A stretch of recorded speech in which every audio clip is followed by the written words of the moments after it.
Welcome back to Sahara TV. My name is Rudolf Okonkwo.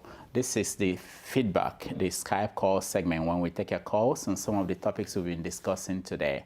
And I have with me here the beautiful Adiola. That's what they said. Welcome to Sahara TV Skype call. Thank you. All right. So we're going to discuss the 100 years of Nigeria as a nation. We just had interviews with Ruben Abati, and we also spoke to Professor Sagie, who is a constitutional lawyer, and we talked about how we got to where we are now. And we are going to talk to you guys, our guests who are joining us via Skype. And we ask you to, when you join us, to make sure you turn the volume of your computer low so that it won't interfere with what we are discussing. So our question of the day is, we asked, the question of the day is, the Northern and Southern Protectorates were amalgamated some 100 years ago to form the country called Nigeria. And we asked you if you think that is a good idea, or that was a good idea.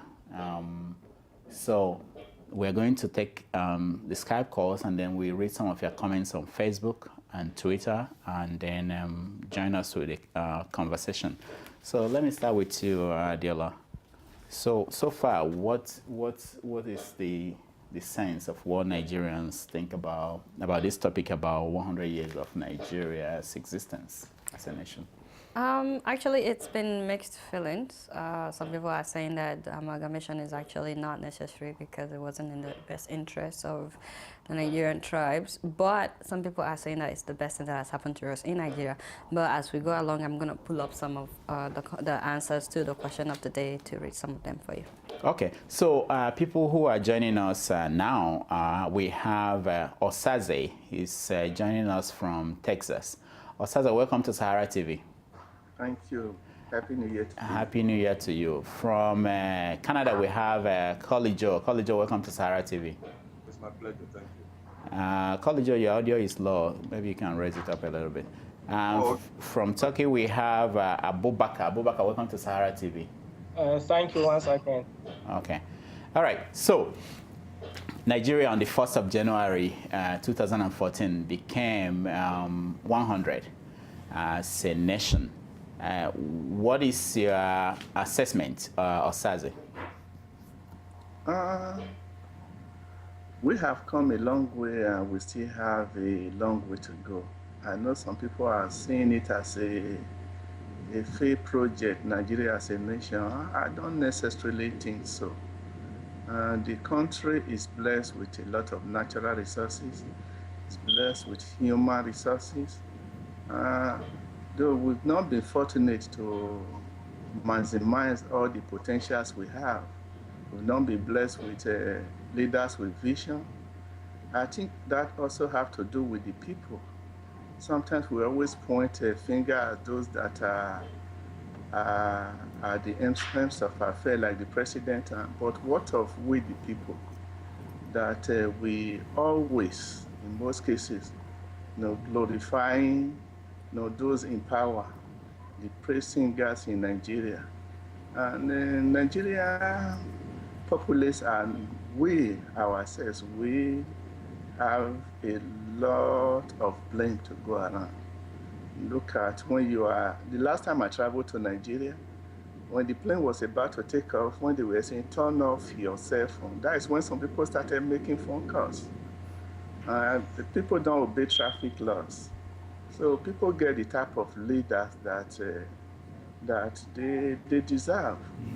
I'm not saying that all Nigerians are terrible, but we can do better. And once we start holding the people accountable, and that certain conduct is no more accepted by the people, then we start making good progress. All right.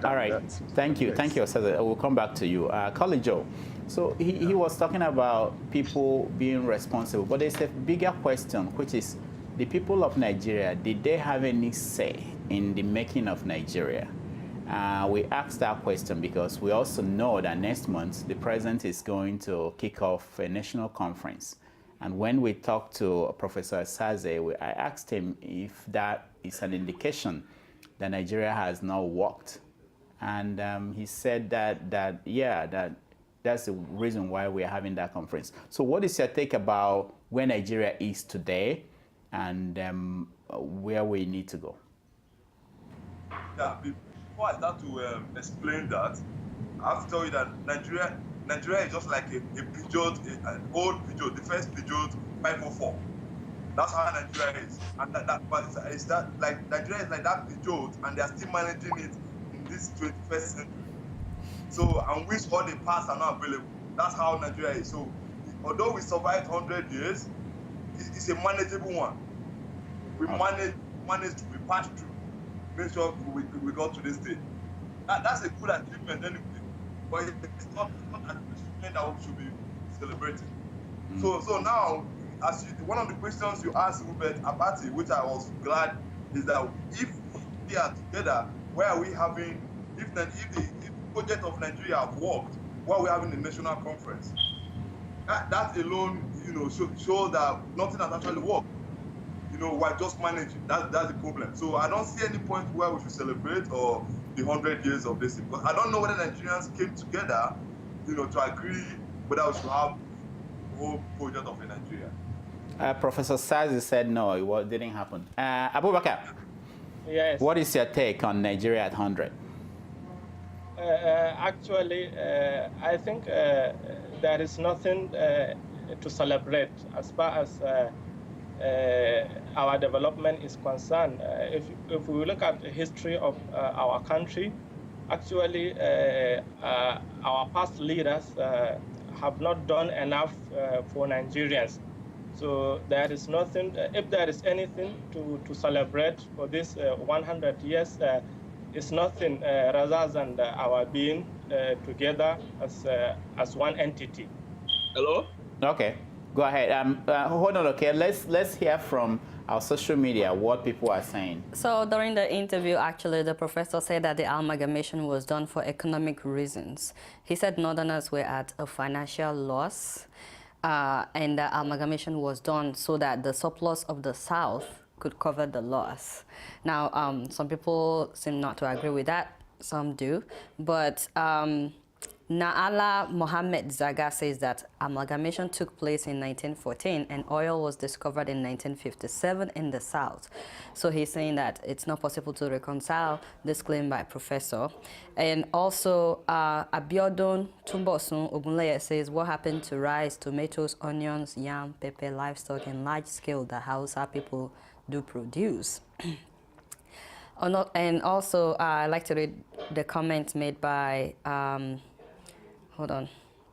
I think it's Husman. He says that he's disappointed that a professor will be making such unfounded remarks. Who has the economic power before amalgamation, he's asking. And what money was used to build these refineries? Is it not from the north? Why do we think that we can survive without each other? So I don't know if our viewers would like to talk about that, about, is it true that the South is more enriched than the North? And okay, Osaze, let me come back to you. What do you think about what the professor said? And is that an important debate for us to have now, or should we just move on and try to build a nation? It's an important debate because if during the coup that brought the military to power after they overthrown General Hiroshi, Gowon was about to announce a secession speech, but he was advised that the North is landlocked. Hello? They don't have access to the sea, and all the minerals are in the South. So, and that advice came from Britain. So I'm saying that the South is blessed. But all right, hold on. I know we have two new callers who joined us. Samuel, welcome to Sahara TV. Thank you very much. Can you please tell us where you're calling from, and then I will ask you a question. I'm calling from St. John's, Canada. Canada, all right. Okay, and also we have Perkins. Perkins, welcome to Sahara TV. Thank you very much. All right, so we are discussing the amalgamation of Northern and Southern protectorates to create a country called Nigeria. So Samuel, what is your take on that? Do you think it's a project that succeeded, and If yes, why? If no, why not? Okay. Before I continue, I just want to make a contribution concerning the professor's statement. Okay. Yeah, I think we shouldn't look at it if the North was a liability or if the South was a liability. Don't forget each of these regions, apart from being a caliphate in the North or empires in the South or all those other tribal nations, the white men came and brought us together. Right now, don't forget there was tin in Jos, and if I may ask, some of our great grandfather was in the north working in the tin hall in Jos. Where was Jos located? Was it not in the north? The granite pyramids was not in the north. The what's it called? The skin were not from the north. I think that's not the issue now. The issue now is not about economic gains, but the issue now is, okay, we have come together not by our doing, but by the doing of the white man, for us to be together for 100 years. Now let's sit together. What are the various issues that are coming up now? There are some ethnic groups that were so silent those days. They don't care. They don't think they were oppressed. But today, because of education, they are beginning to see that they are now neglected. They are now being less privileged in the country. So those ethnic groups are coming up with their voices. We want to hear their voices. Okay, all right. We have a system that was I'll round up. Yeah, we have a system that was imposed on us, which we are currently doing. Is this still sustainable in the next 100 years? Let's come together and discuss about it. Petroleum today is our dominant main product. Is this sustainable in the next 10 years? Let's talk about it. That's why we all have to come together and talk. It's not necessary because one was a parasite or one was a benefactor. Let's not look at it that way. All right. Samuel, can you turn on your video so that we can see you next time we come to you? All right, okay. Perkins, okay. Let me come to you. So what is your take on this debate? And I want you to focus on the issue of how do we move forward, because we're already here. This is 100 years as a nation. How do we move forward? Thank you very much, Rudolf. What I want to look at is how do we move forward? I think that's where the Nigerian government, they are planning a national conference, which I think is part of it. You know, in moving forward, we need to define ourselves. What are the things, those elements, those parameters that makes us Nigerians? You know, if we look at those things that makes us Nigerians, regardless or all inclusive, with individual ethnic affiliation, religious affiliation, and all that, we must begin to address those issues as they were. Because if we don't address those issues, we'll keep moving at a circle as we're doing it. But what I think we should do is we should cut down the level of saying majority, some are minority, some are nobody in the system of Nigeria today. We can cut that down, and we'll look at national development as it relates to everybody, regardless of our socio-cultural affiliations. I think we'll move forward, because right now what we want to do is we have that mentality of this person is for my region and this person is for my region, hence I'm going to support this person because of our affiliation that we had from our villages and all that. You know, so if we don't cut those things down, I think we will not move forward. We'll keep making the same mistake that brought the North and the South together. All right. I'll ask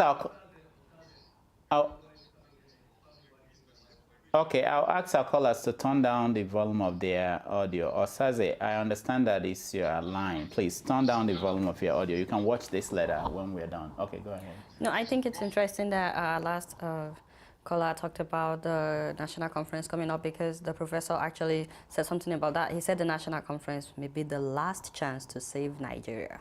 He says we need to grab this opportunity. If we don't, we can kiss Nigeria goodbye. That's interesting. I also understand he also said something about how power is structured now, where every state basically is running to Abuja to collect money from Abuja, and that seemed to be the way Nigeria is structured. And Reuben Abati, when we spoke to him, called it the concept of the rent collection. Everybody's just collecting rent, and that's how the government is run. All right, so what about our question of the day? Do we have some of the comments? Let's see. Okay, so what other people are saying. Benville Angel says that amalgamation shouldn't have happened at all. It isn't in the best interest of each tribe and people. It was only for the selfish interest of the colonial slave traders. Now the colonial slave traders are no longer directly ruling us, so let's separate. Now, Naomi Uname says it's easier said than done. I'm for seceding, but can it be achieved peaceably without war and bloodshed? And also, Nasa Abdul says what gives meaning to democracy is the ability of leaders to serve the citizens collectively without sidelining others. Mr. President only hoodwink the masses without delivering good governance. And also, Suleiman Mohammed is saying, Oya, kiss Nigeria goodbye. And also, Emmy Dollar says, no Biafra, no peace. So it looks like it's both sides. Abubakar. Yes. So looking at this, and when you hear this kind of discussion, what does that say to you about Nigeria and where you are? I want you to, if you can, relate it to the experience of the country where you are now. Yeah, actually, I'm in Turkey now, and if you look at the level of Turkey's development, is far, far greater than that of my country. And I have all the resources. I have both human and natural resources to get much more development than Turkey. But unfortunately, anytime I think back home, actually, I felt very angry about the situation of my country.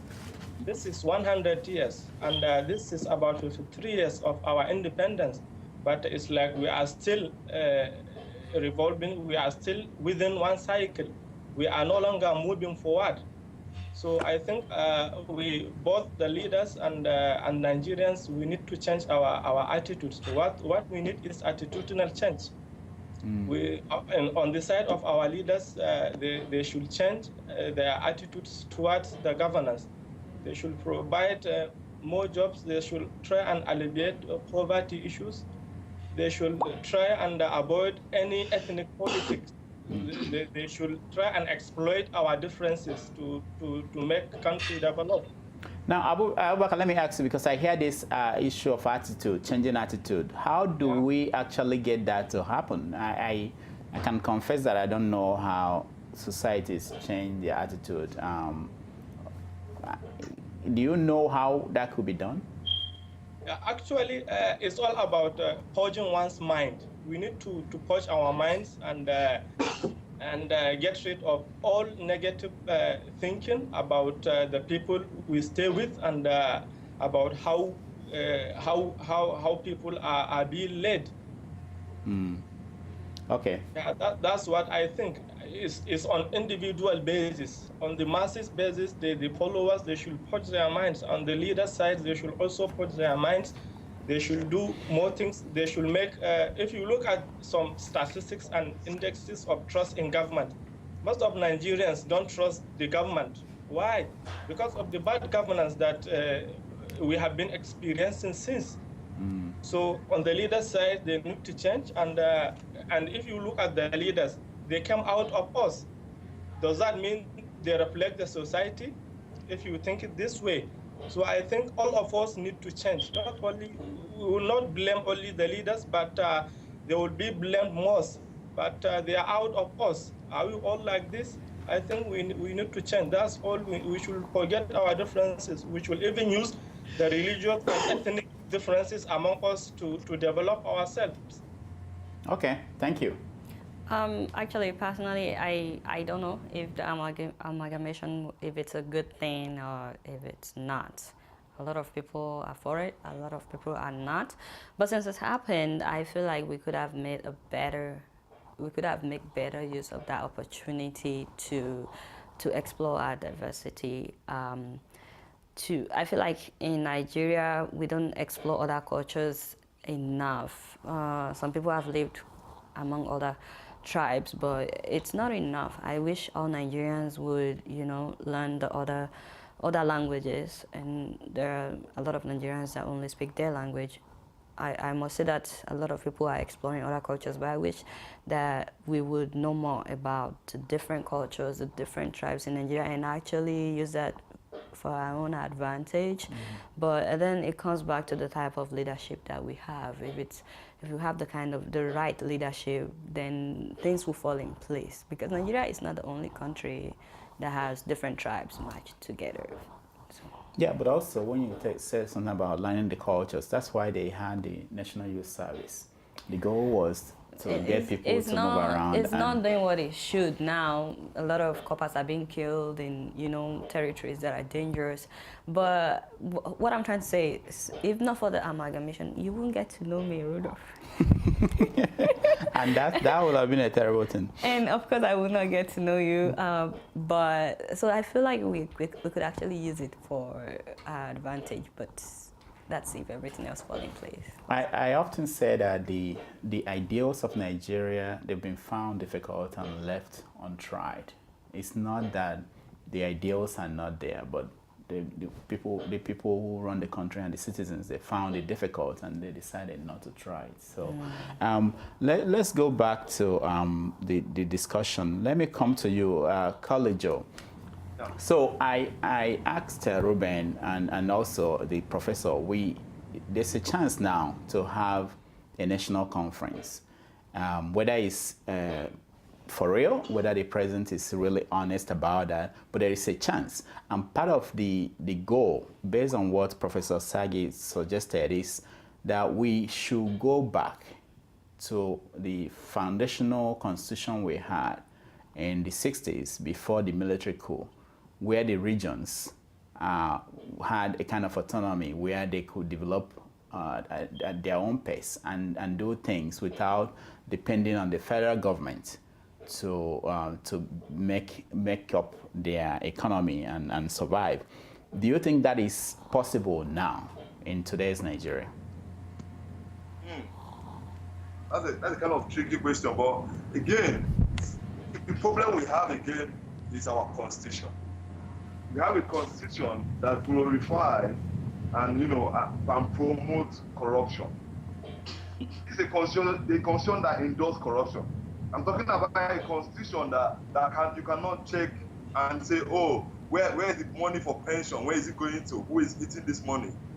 You have any? The constitution itself. I've not heard any president talking about reforming the constitution itself. So going back, that may be good, but it may still be the same thing, because I don't know how the military regime I don't know how that constitution actually functions. But again, it's still going to be, if you bring that kind of constitution, it still promote dictatorship. So I don't think that one. I think we need to bring another new constitution, a democratic and a governance constitution. Okay, Osazi, let me come to you. What do you want to see at the end of this national conference, which is now happening at the point where we are celebrating our 100 years? What do you want to see happen at the national conference that could lead us on a smoother path for the next 100 years? I think everything Nigeria needs to succeed is already in Nigeria. It's just the attitude of the people, and once people are in power, they stop being held accountable.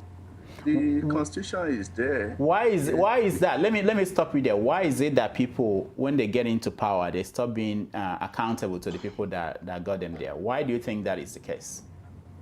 Poverty is a part of it, because once they get there, they have talks in place that anybody that challenges go and harass, probably kill them. Even the police officers and army officers are sometimes used to carry out crime.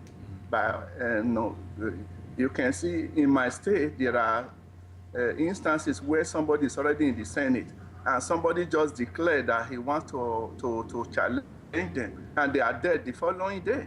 And you go to the police that are supposed to investigate, you give them money, and nothing comes out of it. So in Nigeria, it's not that the laws are not in place. It's not that there are too many ethnic groups. It's not that the territory is too large. Nigeria is just a little bigger than Texas. And even in America here, you have Hispanic, you have Chinese, you have different people, though whites are in majority. That is changing now. But it's just that the people here respect law, and the rule of law works. And so if there's a new law here, everybody find a way to abide. In Nigeria, everybody is finding a way to bypass it. So it's just a change of attitude. And let's start holding the people that we elect responsible. So because accountability of those we elect to the people that elect them is what necessitates periodic election. But once these people are in place and you just give a few people a few naira, they will help to kill, to intimidate, and to bring election. So it's bigger than the people in power. No, everybody is Nigeria. The majority of the people in Nigeria need to change their attitude. All right. Thank you. Let's hear from Adela. So you want me to go to the budget right now? Okay. This is a statement made by Dr. Ruben Abati. He's talking about the federal budget. He says everyone is involved in the budget making process, both the intelligent and the unintelligent. Even Okada drivers have become budget analysts. So he's basically saying everybody is talking about this budget, both the intelligent and the unintelligent. Now, the word unintelligent that he used looks like a lot of people don't really like it. He said, this is Adejare Odeleke saying Okada riders, not Nigerians. Many of them are actually university graduates who had no choice, many other than Okada, because the government had taken the economy into its knees. And also, Stanley Mayowa says Abati should urgently withdraw that statement. Everyone has the right to talk about the budget. It's sad that such statement could come from him. And also, Odukola Omotayo says that I agree with Abati on the involvement of the unintelligent in the budget-making process, at least with idiots like him around the corridors of power where the budget is being made. His assessment is very true. And also, Prince Femi Olurebi says, every Nigeria is a stakeholder in the project called Nigeria. As such, they are all affected by the budget as put forward by the government. So their contribution to the budget discussion should not be washed away with the wave of the hand. All right. So, Samuel, I don't know, were you able to watch the interview or follow some of the comments that Ruben made when we interviewed him? No, I didn't follow. You didn't? Okay. All right. So we tried to find out from him about the budget, what happened during the budgeting process, because we see a lot of figures out there about how much they're spending for several things. But he didn't want to comment on that because he had not got a chance to see the details. But he also talked about the process, and then that was when he made a statement when he said that there are some people who are out there commenting on the budget, and he doesn't think that they have what it takes, something like that. Okay. All right. Let's go to let's go to coming to you, Perkins. Perkins, did you see? Where are you again, Perkins? I don't have you here. Can I make my contribution? Okay, go ahead. Hello. Yeah. Yeah, but though I can't really talk about the budget right now because I've not gone through it vividly, so I really don't know much about it. But I would like to comment on the question you asked colleague Joe concerning. There's a question you asked him concerning if we are going back to the regions. Yeah, exactly. If that is the solution, Yeah. Initially, for one, I could have preferred the regions. That's actually what they practice currently in Ghana. And the leaders of these regions are not elected. Rather, they are appointed by the president. But since it will be very difficult now for us to go back there because we discovered that state creation in Nigeria belongs to some family or some powerful people who have a state to themselves so that they can from there have access to appoint ministers, ambassadors, get a contract for that state. So it's become of an individual thing now or a family kind of thing. So it's going to be very difficult. But the question now is, you also ask a question, why do all states have to run to Abuja for money? Then the next question we now have to ask is, do we have to tell the federal government to reduce its own portion of the federal allocation? Because right now the federal government gets like 62, minimum of 62% or 52% or thereabouts. So if the source of the income, let's assume, if the oil revenue from less than 12 nautical miles off Bayelsa, that revenue goes to Bayelsa State, the federal government we have less revenue and nobody will run to the federal government for money. If from 12 nautical miles above belongs to the federal government, that's good. The port authority, if the port belongs to Lagos State government, not federal government, the revenue that comes into the port authority belongs to Lagos State. Lagos State will never run to Abuja to get money. Each other state will have their own internal revenue generation processes. Every state will work on that. But meanwhile, some states is going to be bankrupt. For sure, I can give you the name of some states like Ekiti. They can never survive. Some other states in the north, they can never survive. Then, will they willingly go back to their default state? I don't think they want to do that because it's going to be a shame. Then, the federal government and such states can work at a balance. And two, some states will have some great projects that need to be executed, like construction of dams, construction of roads, which they don't have money to do. Yes, you can always go back to the federal government. Please, let us participate together and create this particular, wherever you want to create. Then they can work on that. I think with that, the less revenue that goes to the center and each state having its own revenue, then the state liability on federal government will be reduced drastically. That's just my comment on that. Okay. And sorry, on the issue of corruption, I want us to look at, how we satisfy our personal needs. A student graduates from school should be able to get a job. A student, having a job after 2 or 3 years, you become a family man, you should be able to afford to buy a car. After working like 3 or 4 or 5 years, you should be able to have access to a mortgage to buy a house. Buying a house does not mean you have to pay everything. No, you have to be paying gradually.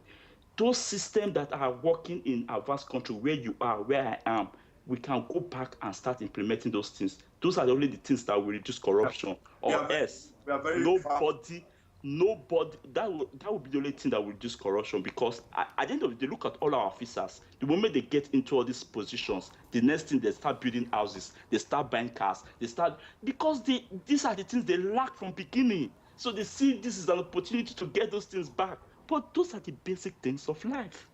All right, so that's my contribution. Thank you. Perkins, are you there?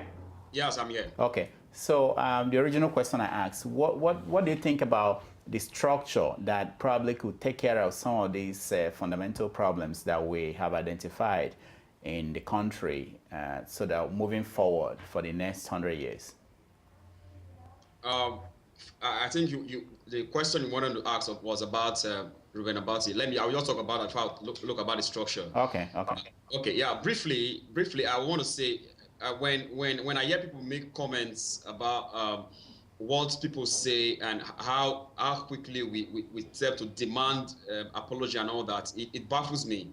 I watched Dr. Ruben Abati's interview via your station, and when I followed through, his statement is a clear fact to show that interest of Nigerians today on budgeting, in analyzing or in commenting or in wanting to know about what the government is spending or what the government have budgeted in one to two things or the other. To me, it's a welcome call, because that, as a matter of fact, has given us access to this information which, after time, been hidden from the Nigerian people. So we now have access to this information. I think it's a plus to, I don't know if it's, what's it called? The Freedom of Information Bill or whatever it's the media that are, making this available. But I think it's a plus. So that aspect of an Okada man have access to media on intelligence and all that. To me, it's a welcome development, which, as a matter of fact, should be commended by Nigerians or by any other people who are involved to that. Now, talking about the things that we have identified and the things that we need to do to make Nigerian great. What I want to look at is we have institutions in place that are occupied by people who don't know what they are doing and who don't know what they should do. We have an institution today in Nigeria where it is called the National Orientation Agency. I expected that agency to be doing its work every day. You see, for the past 2 to 3 years, Nigerians have been so active on social media. You know, as of today, I have not seen the presence. I have not seen the presence of the National Orientation Agency on social media. At least, you know, to support or to educate Nigerians on issues that concerns national interests, and two on the national unity and stuff. Looking at the next 100 years. Nigerians need to understand, and we as a person need to understand that we must cut across that personal home relationship when it comes to issues that concerns Nigeria. I'll give an example. I live in the UK. I wanted to rent an apartment for the singular reason that I wasn't a Yoruba speaking Nigerian. I was not given a house. I'm a Nigerian, but I cannot. They said I do not speak a Yoruba, so I was not given that apartment because the owner of the apartment or the caretaker, whatever, he wants a Yoruba. Does that make any sense? And that's happening. That's happening in UK. It happened to me, and I'm saying it. You know what I mean? No, it's very disappointing. Why? Because they see it as a Wazobia thing, and if we don't kill the spirit of Wazobia, I tell you, Nigeria, we have issues in the next 100 years. Wazobia is a big problem in Nigeria. There is a war for instance, I'm from Delta State. You understand what I mean? I don't speak Yoruba, I don't speak Hausa, I don't speak Igbo. So it doesn't mean I'm not a Nigerian, because I don't believe in the Wa and the Zo and the Bia and the dynasty. So those things should be taken aback. You understand what I mean? We need a new Nigeria where people will be able to think as Nigerians and not to think as an Yoruba man or a Hausa man. So I don't know how I'm going to do it, but what I think we should do is back to education. Let us teach ourselves the truth that we love Nigeria and we must make Nigeria great as it is. That's all for now, please. Thank you very much. All right, Abubakar. Yes, sir. So all this our discussion about the way forward, do you get a sense that we are about to come at a kind of a conclusion of what we actually work, or are we going to keep doing this and discussing this at the end we are still the same place where we are? For instance, Ruben talked about social media and how the opposition has taken over the social media and most of the mainstream media. And he promised that this year they are going to put a fight, serious fight, and respond fire to fire. Okay. Do you get the sense that 2014 is going to be business as usual, or is it going to be more of a very contentious year for the country? Actually, let me to talk about the Nigeria's 2014 budget.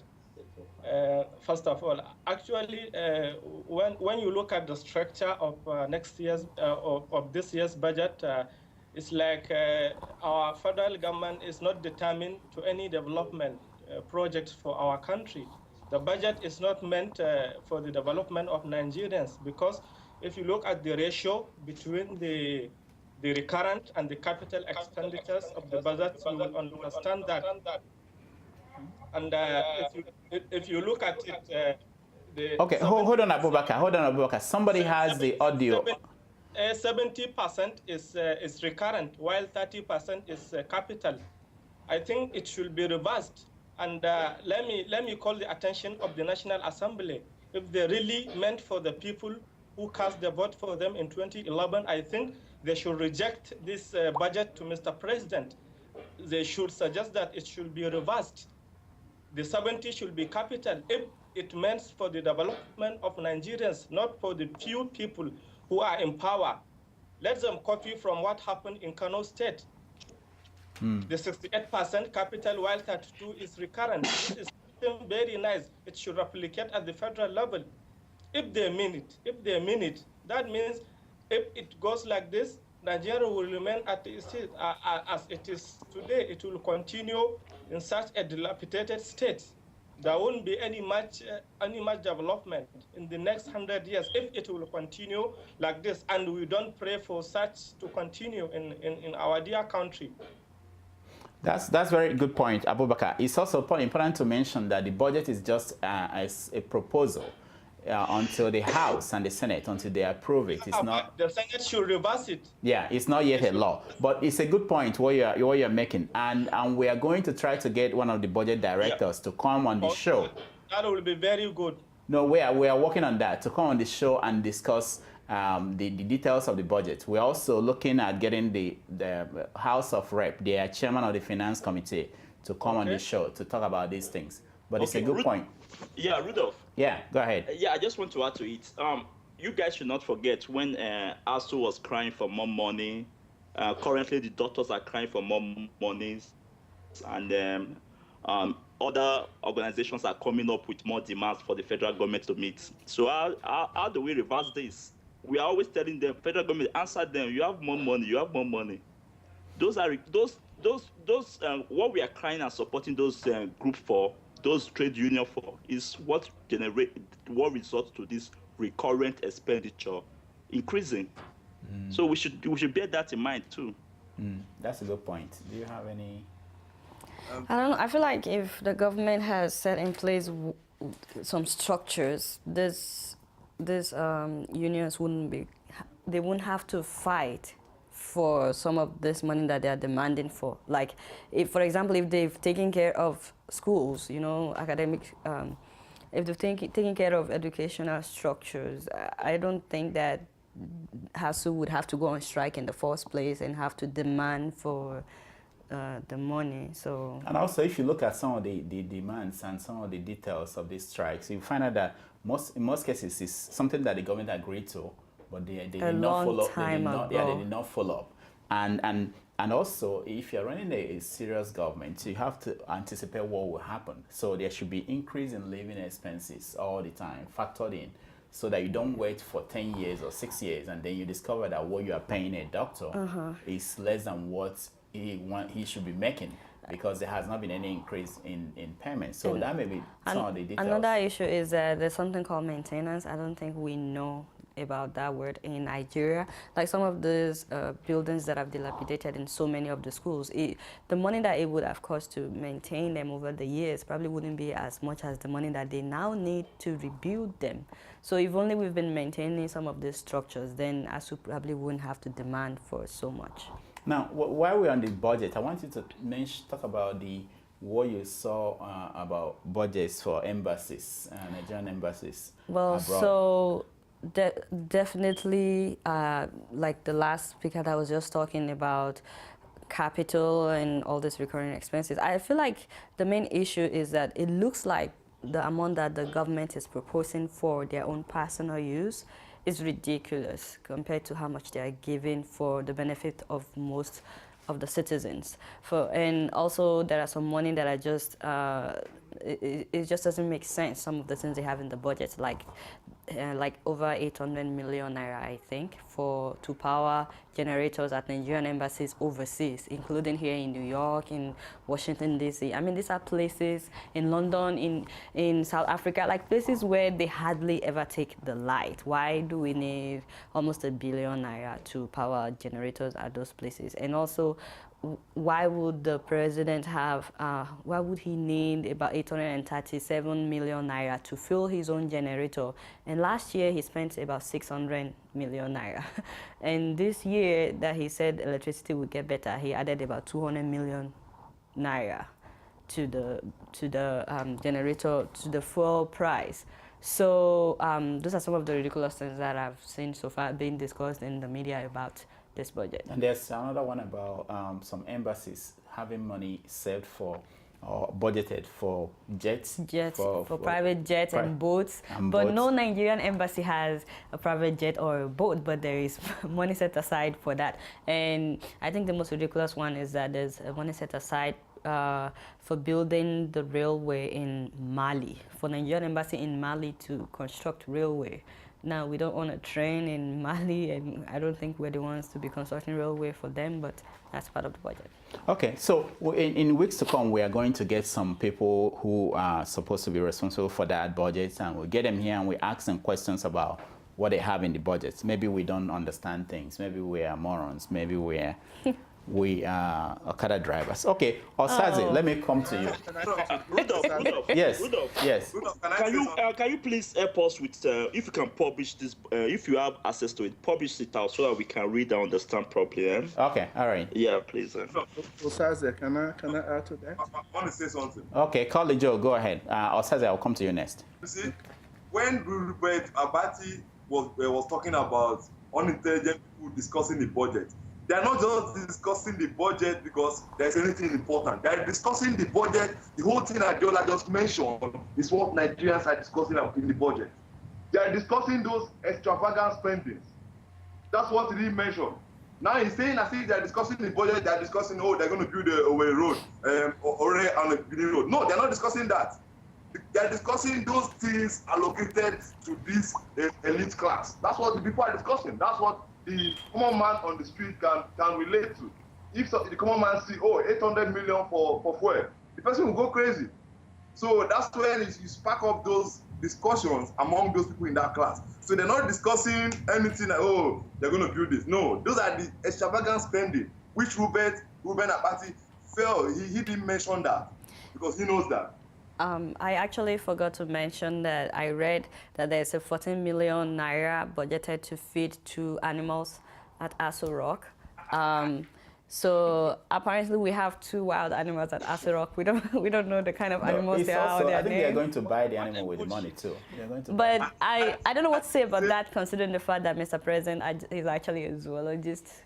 So he knows where to buy the right animal. Yeah, he probably has them on special diets or something. They Hope that those are not the animals they throw human beings there so that they eat the Let me come to Osaze. What do you want to say? Regarding the budget, no, I think if you look at what our legislators and executive are getting paid, they say Nigeria is the most expensive government to run in the world. And I know some people have made this point. Why should we give Jonathan billions of naira for feeding every month, every year, when he's already making a lot of money? And look at the money they set aside for senators for constituency development. No, it goes into their personal pocket. Because my state, I have not seen any development that a senator has ever embarked on. And every year they keep giving them this money every quarter. I think they say it's about 45 million or so. And nobody to you last quarter. Even the local government chairman, it's a huge waste because I don't see any project that they embark upon. So they just Nigeria is just treated as a candy jar, where especially the politician or anybody that have a little access to power, just go and fill his pocket as he wants. And look at what they call security budget for governors. No, it almost has no limit. No, and the state government does not have the police or the army, but they ask for 100 or 200 million for security budget. I think there's a lot of things that are wrong with the Nigerian, the way we spend our money in Nigeria. Until we address that, we have a long way to go. Okay, thank you. We are really running out of time, and we come to each of you and ask you what is keeping you up at night about Nigeria, or if it's something to do with your personal life. But we start with you, Abubakar. Okay. Actually, what worries me much about Nigeria is our international image. Actually, as I'm outside the country now, I and my friends are experiencing so much problems. We are understanding the people's perception about Nigeria. I think we need to stand and work collectively to change these attitudes. Actually, because there was a time a friend of mine was going to Korea and will make a transit in Moscow, and he asked the visa agent, and they said it's a Nigerian, and they couldn't access the transit visa for him just because he comes from Nigeria. And recently, I wanted to go to one of the Arab countries for internship, and they said since I have Nigerian passport, they will not issue me any visa. It's not allowed.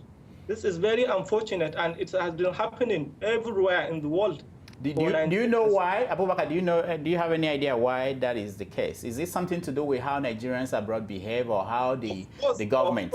Of course it is. Okay. Both, all of us. I blame all, not only the government. We too, the people, the masses, the populace need to be blamed. That is why earlier on I said we need to change our attitudes individually. All of us must change our attitudes wherever we go.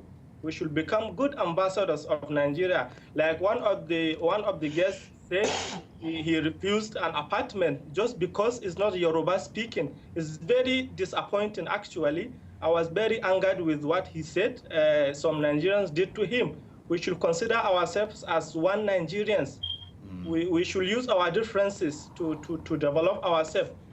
We should give all of us, each and everyone should be given equal opportunity, so that we see how in the next 100 years, as some people celebrate the centenary now, then in the next 100 years, we can, maybe our grandsons will sit and discuss and say, yeah, our forefathers had done something very good for the development of our country, as we are now blaming our ancestors. Okay, thank you, Abubakar. Thank you so much. We need to change. Nigerians need to change wherever they are, whether in Nigeria or outside the country. Thank you very much for giving me this opportunity. Thank you, Abubakar. Samuel, what is keeping you up at night? Not so much, but based on the premise that me, colleague Joe, or every other Nigerians, one day we are going to back home, contribute our part to make the country great. And this discrimination against Nigeria, it will continue. It's not something that we go away. It's not even rebranding that will change it. When things start working back home, when the system starts, everything is well organized, people will be interested to know who are those people, who are those Nigerians. But right now, things have messed up, and everybody is going out of the country misbehaving. But when things start working, everybody will respect you. You could recall years back, everybody was afraid of China. Fake things. But today, people now know that good things also come out from China. It takes time, but we have to work towards it. It's not a magic. Yeah, thank you so much. I believe that the moment we go to space and come back, countries will pay attention to Nigeria. Perkins, what is keeping you up at night? The first, I just one, and that is about the security situation back home in Nigeria. I really hope that with the pace that the Nigerian military, they've been handling the issue, they should keep up with doing it positively to bring the situation to a halt, so that we could experience that Nigeria where one can open his door at night, okay, and sleep and enjoy the night without any fear of attack or any fear of being harassed and all that. And two, one thing that keeps me up about Nigeria is the ability for Nigerians to manage information. It's a problem. I think that if not well managed now, it could cause issues in the nearest future. Nigerians, I think most of us online uses social media, especially on Twitter. I think we need to learn the ability to manage information as it should be done. I think that is a worry to me also. All right. Thank you very much. Thank you so much. Osaze, what's keeping you up at night? The image of Nigeria is a big problem to me, but on the other hand, respect is earned, it's not demanded. If you look at the way Nigerians treat each other too, especially in Nigeria, if you go to Nigeria and see if somebody that does not know you, except if you drive a big car or they are holding an important position, Nigerians don't respect themselves. At a mere accusation that, oh, this is a thief here, without investigation, you see people willing to set them on fire. That is self-hatred. So Nigerians have to start loving themselves. That is why people don't care how they project the image of the country outside the world. America is not a utopia. It's not the best, but an African. All right. I think we lost audio with Osaze. Go ahead. In a bad light. So Nigerians, we need to love our country. Instead of loyalty to a certain tribe or a certain ethnic group, we need to come as Nigerians. And even here in the United States, we have a lot of Nigerians that could be a major political force. If we come together as one political entity, we can change a lot of negative image in Nigeria, because we can speak in one voice, we can influence politics. But here you have Okay, I have to stop you there, Osaze. So we need to come together as one, and all right. It will be better. Thank you so much. Collie Joe, what's keeping you up? I always say there's a lot of things keeping you up, but one of the things again, for New Year, as a New Year, you have something again keeping you up. Is 2014. Why I'm saying this is the year for we Nigerians to discuss our nationhood. If we don't do that this year, national conference is a big one. If we don't do it, then that alone is problematic to me. If we can't reach a consensus in this national conference, then I don't think things are going to go well. And again, it depends. According to what Perkins was talking about, is that diversity. Diversity is a good thing, but it has played a role in our political scene. So that is the problem we have. Diversity, religion, all these things play a role. So all those things keep me awake at night, and I want to see Nigeria move to the next level.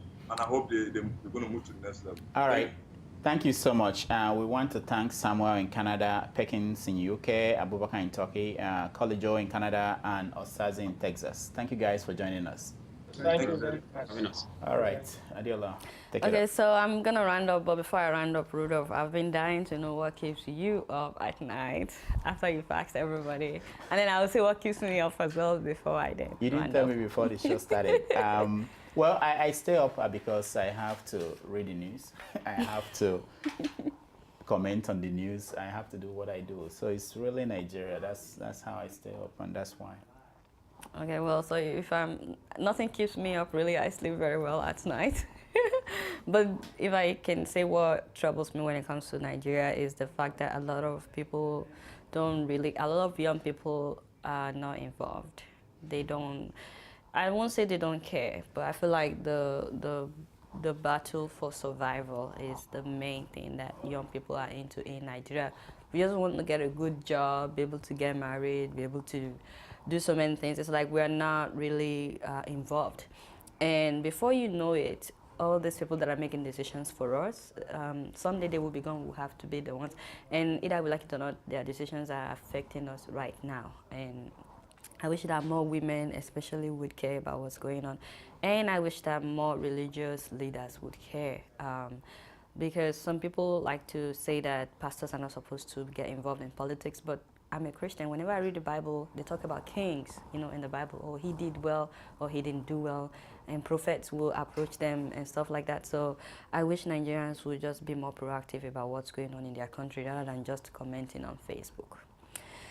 Now, having said that, I'd like to read one more comment made by Dr. Ruben Abati and what people, some of the comments after that. He said that President Jonathan has brought light to Nigeria. And in response to that, Kayode Fajobi says, Ruben, right now I'm reading this without light. Are you talking in parables? And Ola Babalola says, let's assume Abati is saying the reality when a whole lot is wrong with the government he represents. This same government that has transformed the power sector, according to Abati, is budgeting millions of naira for generator for State House in 2014 budget. Now, Defrost Safi says that I must be living in the moon not to have seen this. And Ogbonna Valentine says, even if I'm an APC supporter, that doesn't stop me from commending Jonathan for power improvement, but he should tackle corruption and not encourage corruption. Now, I like to read the last one, and pardon me for reading this, but it's by Christopher Okere. He says to Abati, I hope you know that thunder will fire you. No, Nigerians are very interesting. Some of these comments is like...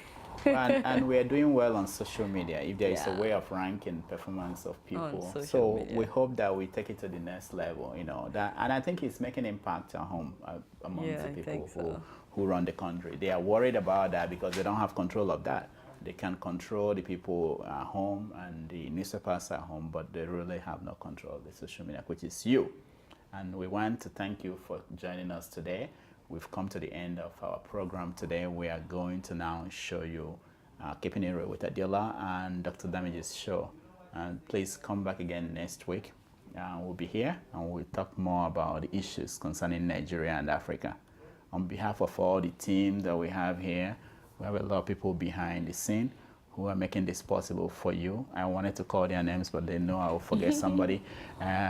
We thank you for watching and stay tuned for Keeping It Real on Dr. Damages.